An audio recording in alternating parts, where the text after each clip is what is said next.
नमस्कार दोस्तों, स्वागत है आपका टीसी टेलर चैनल में। दोस्तों इस वीडियो में हम आपको बताएंगे, अगर आप अपनी सिलाई की कंपनी खुद की या फिर कारखाना खोलना चाहते हैं तो उसके लिए क्या क्या आपको करना होगा, क्या क्या ज़रूरत होती है, कैसे आपको माल लाना है और कैसे बनवाना है, सारी जानकारी हम देंगे। क्योंकि मैं खोल चुका हूं तो इसलिए मुझे काफ़ी ज़्यादा इसकी थोड़ी बहुत इतनी नॉलेज है कि मैं आपको जानकारी दे सकूं। और मेरा क्या एक्सपीरियंस रहा है इतने सालों में, मैंने क्योंकि एक्सपोर्ट में भी हमने काम करा और काफ़ी जगह हर जगह बहुत जगह काम करा और उसके बाद अपना खुद का भी खोला है। इस टाइम मेरे पास थोड़ी सी जगह की प्रॉब्लम है, वरना मैं अभी भी खोलूं। और लेकिन उससे पहले हम ऑनलाइन काम शुरू करने को हैं, अमेज़ॉन फ्लिपकार्ट जैसे उस पर, तो इसलिए मैं थोड़ा सा रुका हुआ हूँ, उसके बाद ही मैं सोचूंगा। लेकिन मैं आपको बता सकता हूँ कि आप कैसे इसको खोलें और क्या क्या प्रोसेस है और किन लोगों को नहीं खोलना चाहिए ये। क्योंकि हर देखिए, सब लोग इसको नहीं खोल सकते, खोल भी लिया तो कर नहीं पाएंगे, तो भी प्रॉब्लम है। क्योंकि इसमें बहुत ज़्यादा रिस्क भी रहता है और आपको बहुत ज़्यादा परेशानी भी होगी। तो क्या क्या चीज़ें होती हैं सारी जानकारी इसमें देंगे। तो दोस्तों वीडियो अच्छा लगे वीडियो को लाइक करें। तो दोस्तों यहाँ पर सबसे पहले मैं आपकी जानकारी के लिए बता देता हूँ कि सारी बिल्कुल जानकारी मैं इस वीडियो में नहीं दे सकता, क्योंकि प्रोसेस बहुत ज़्यादा बड़ा होता है। लेकिन मैं मोटा मोटा आपको बता दूंगा। देखिए, आपके मन में कारखाना खोलने की इच्छा है कि मेरा भी कारखाना हो, मैं भी बैठ के लोगों से काम कराऊँ, कारीगर काम कर रहे हैं और हम बैठ के काम करवा रहे हैं। सबकी इच्छा होती है ये, ताकि हमारी भी कंपनी एक हो और उसको धीरे धीरे ग्रो कर सकें। छोटे स्तर से शुरू होता है ये और बड़ा आप जितना चाहें उतनी बड़ी कर सकते हैं। अब देखिए, शुरुआत करते हैं। सबसे पहले आपको ये जानना होगा कि कारखाना आपको किस चीज़ का खोलना है, क्योंकि कैटेगरी बहुत ज़्यादा होती हैं।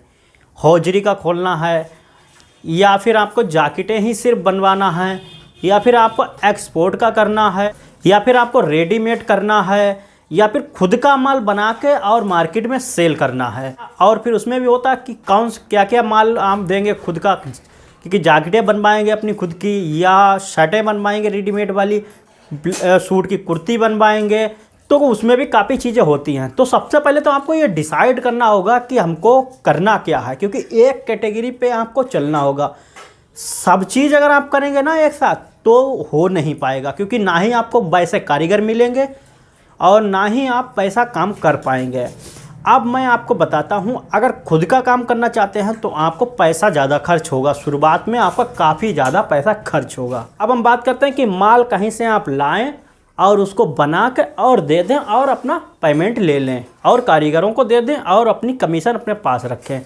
तो इसमें बचत कितनी है आपकी, ये भी मैं आपको बताता हूँ। तो देखिए, सबसे पहले मैं आपको बता देता हूँ कि आपको खोलना कहाँ है कारखाना।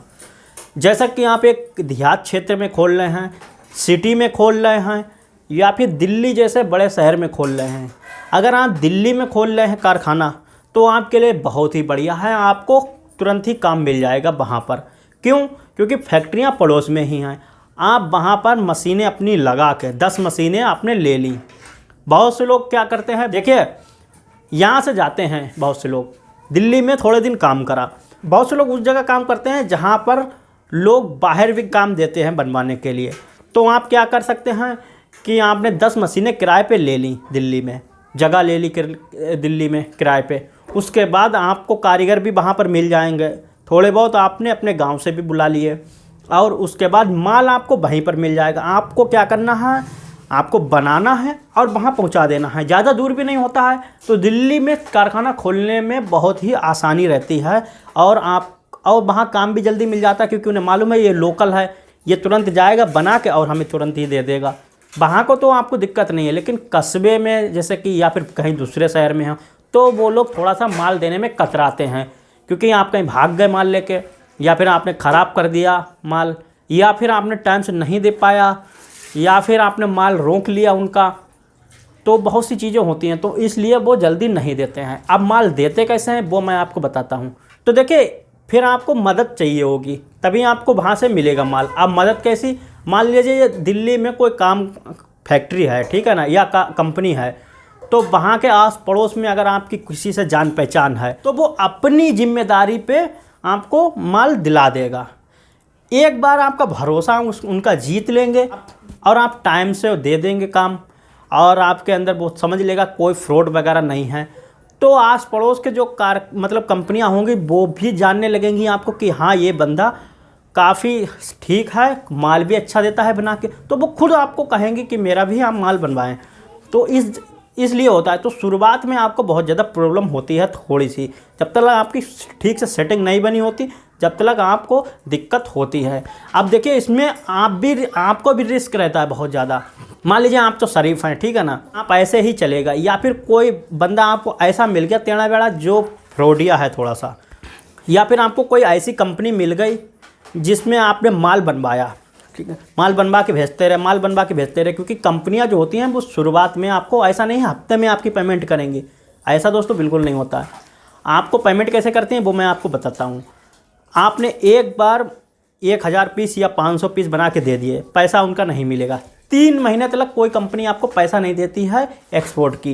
रेडीमेड जो होते हैं वो मतलब 15वें दिन आपका पेमेंट कर देते हैं। एक लाट आपकी गई, दूसरी आई तो साथ में पैसा भी दे देते हैं रेडीमेड वाले। लेकिन एक्सपोर्ट में ऐसा नहीं होता है। 3-3, 6-6 महीने हो जाते हैं, पैसा आपका फांस के रखते हैं और बाद में आपका पेमेंट करते हैं।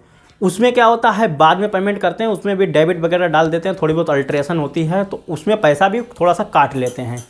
तो ये प्रॉब्लम होती है इसमें सबसे ज़्यादा। कोई कंपनियां इतनी ज़्यादा मतलब होती हैं कि वो किसी फैब्रिकेटर का अगर आपसे थोड़ा सा माल ख़राब हो गया धोखे से भी, तो वो पूरा आपका पेमेंट ही खा जाएंगी, आपको बिल्कुल ही नहीं देंगे। आपको 2-3 लाख रुपए का नुकसान भी हो सकता है उसमें। और आप क्योंकि आप कारीगरों को दे चुके होंगे, भाई कारीगर को 15वें दिन आप पैसा चाहिए होता है। वो अपना इतना तो होता नहीं उसके पास, वो महीने 2-3 महीने आपसे मतलब काम करता रहे और कोई भी आपसे पैसा ना मांगे, क्योंकि वो तो गरीब आदमी होगा ना। तो ये रिस्क रहता है। लेकिन अगर आपको भरोसे की कंपनी कोई मिल गई, भरोसे की कंपनी, तो आपको बिल्कुल ही समझ लीजिए मज़े हैं आपके। फिर आपको ना ही काम की दिक्कत होगी, काम भी आपको भरपूर मिलता रहेगा और आपको पैसा भी टाइम से पेमेंट होगा। अब इसमें कमीशन कितनी होती है आपकी, तो वो भी मैं आपको बता दूं। इसमें प्रॉफिट कितनी होती है अगर आपका सब कुछ ठीक है। देखिए प्रॉफिट होती है आपकी 100%। 100% का मतलब वो और 70%। देखिए किसी पीस का रेट है 50 रुपये, तो आपको उसके 50 रुपये भी अलग से मिल सकते हैं कमीशन के तौर पे, कमीशन पे, या 70% इतना होता है। मतलब 50 रुपये कारीगर का रेट है, 50 रुपये ही आपको कमीशन मिल रहा है। किसी कारीगर 300 रुपये काम करो तो 300 रुपये वो आपको भी कमा के देगा। अगर आपके पास 10 कारीगर आपके पास हो गए, 10 कारीगर, और वो इतने 300 रुपये काम कर रहे हैं 10 कारीगर, तो उनका हुआ 3000 रुपये, तो आपका भी 3000 रुपये बचेगा। अगर आपका 70% है तो थोड़ा सा कम मिलेगा, पर आपको इससे बहुत ज़्यादा फ़ायदा है। अगर आपका 1-2 साल भी आपका काम अच्छे से चल गया तो समझ लीजिए आप यहाँ पर हैं, यहाँ पर पहुँच जाएंगे। लेकिन इसमें रिस्क भी रहता है ना, जैसे कि मैंने बताया। तो सबसे मेन चीज़ होती है इस पर भरोसा, तो ये काफ़ी दिन में बन पाता है। तो ऐसे में क्या करते हैं, बहुत से लोग कंपनी से माल लेते ही नहीं, इसीलिए क्योंकि वो डरे हुए होते हैं कि यार मेरे पास, अब गरीब आदमी ये सब नहीं कर पाएगा, आप जानते हैं। क्योंकि या तो आपके पास थोड़ा बहुत पैसा हो तो ठीक है, या फिर आपका लक अच्छा है। अगर आपके पैसा नहीं है और आपने मान लीजिए कर्जा लेके या फिर कहीं से लोन लेके करा और आपको धोखाधड़ी थोड़ी सी मिल गई, तो आपको प्रॉब्लम हो जाएगी। शुरुआत में आपको नॉलेज भी नहीं होगी और तो आपको बहुत ज़्यादा दिक्कत होगी। तो ये बात है। अब इसमें आप बहुत से लोग क्या करते हैं वो मैं आपको बताता हूँ। बहुत से लोग फिर करते हैं कंपनी से वो लेते ही नहीं है माल। अब माल कहाँ से लेते हैं वो मैं आपको बताता हूँ। मान लीजिए किसी कंपनी से हम माल ला रहे हैं, ठीक है ना, माल लिया हमने, हम पुराने हैं, हम बनवा रहे हैं। अब मेरे पास इतने कारीगर नहीं है कि उसका माल हम इतना जल्दी बना के दे सकें, तो हम क्या करेंगे, हम बाहर किसी से बनवा लेते हैं। कोई कारखाना गांव में है तो उससे बात कर ली, तो उसको कमीशन हमारी जो 100% है उसमें से हमने उसको 40% दे दी, 45% भी दे देते हैं, और जिनकी 70% होती है तो वो 35% दे देते हैं, आधी कमीशन दे देते हैं। क्योंकि अब देखिए उसमें उनका भी फ़ायदा होता है, उनका लाइट बचता है, टाइम बचता है, सब कुछ बचता है। उनके तो इससे क्या जा रहा है, उन्हें 35% तो मिल ही रहा है ना। जो गांव में होते हैं वो थोड़े से कम कमीशन में काम कर लेते हैं। वो सोचते हैं रिस्क लेने से अच्छा है, इससे बढ़िया हम यहीं से माल बनाएं और दे दें। इससे फ़ायदा क्या होता है, देखिए आपके पास पैसा नहीं है, ठीक है ना, तो वो 15वें दिन आपको पेमेंट दे देगा जो पुराना फैब्रिकेटर है। कहने का मतलब हम जो हैं, मान लीजिए हम पुराने हैं तो हमने किसी से माल बनवाया तो हम उसको 15वें दिन पेमेंट दे देंगे, क्योंकि उससे हमें कोई मतलब नहीं। मतलब वो माल लाया, हमने 15वें दिन दे दिया, हमें कंपनी से 3-4 महीने में मिलेगा, वो अलग होता है। तो ये सब प्रोसेस होता है। तो शुरुआत में हमको ज़्यादा लालच में नहीं पड़ना होता है, क्योंकि नॉलेज अगर नहीं है पूरी तरीके से तो लालच में हमको नहीं पड़ना है। शुरुआत में आपको कहीं फैब्रिकेटर से काम ले लेना है, जो कंपनी से माल बनाता हो डायरेक्ट ही, क्योंकि उसके पास काम की कमी नहीं होगी, उसके पास भी काम भरपूर होगा, तो वहाँ से माल ला के बनवा सकते हैं। अब मान लीजिए कंपनी तो आपको 2000 पीस दे रहे हैं, उसे चाहिए, अब आप क्या नहीं बनवा पा रहे हैं तो आपको प्रॉब्लम होगी। तो ऐसे में आप इससे आपको बहुत सहूलियत हो जाती है। इससे आपको कमीशन तो कम मिलेगी, वो तो अलग बात है, कमीशन पैसे तो वो भी कमाएगा ना। तो लेकिन अब फ़ायदा इससे क्या है, आपके पास 4 कारीगर हैं या 6 कारीगर हैं तो आप उतना माल लेके और बना सकते हैं। नहीं बन पा रहा है तो उनका वापस कर देंगे, वो किसी और से बनवा लेंगे। तो ये सारी प्रोसेस होती है। अब शुरुआत में ये सब आपको शुरुआत में आपने छोटे स्तर से काम करना शुरू करा, आपको इसी तरीके से करना है। जब आपके पैसा ढेर हो जाए, कोई भी कंपनी आपसे टकरा जाए, किसी कंपनी का एम्प्लॉय या कोई भी, मतलब आप क्योंकि आते जाते रहते हैं ना, जब आप कनेक्शन बना लेंगे दूसरे कारखाने में जाएंगे तो कंपनी वाले जो होते हैं वो भी उनके मतलब बंदे आते जाते रहते हैं, तो उनसे थोड़ा सा कांटेक्ट आपका हो जाएगा अच्छे से, और आपके पास थोड़ा पैसा है तो आप डायरेक्ट भी धीरे धीरे, जब आपके पास कारीगर हो जाएंगे 10-15 तो आप डायरेक्ट दिल्ली से भी माल ला के कंपनी से बनवा सकते हैं। और एक बार आपका प्रोसेस शुरू हो गया तो आपको समझ लीजिए सब ठीक है। लेकिन आप शुरुआत में आपको सोचे कि आपको जानकारी बिल्कुल है ही नहीं, आप गए, आपने दिल्ली से माल ले लिया, बना के दे दिया, तो ये प्रॉब्लम होगी।